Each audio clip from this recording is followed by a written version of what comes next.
పండితులము. మత సంబంధమైన వ్యక్తులేళ్ళు కదండి.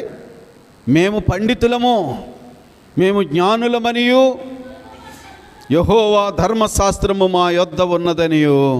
ఇది వాళ్ళ యొక్క మోసగించబడడానికి కారణం.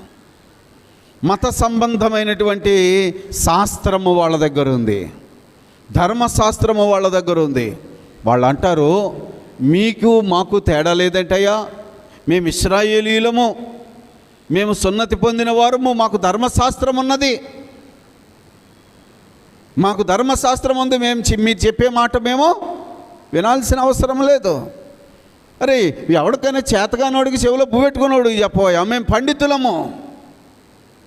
ఎప్పుడైతే ఈ అతిశయము వాళ్ళ దగ్గరకు వచ్చిందో వాళ్ళు దేవుని పిలుపును నిర్లక్ష్యము చేస్తారు. జాగ్రత్తగా గమనించాలి.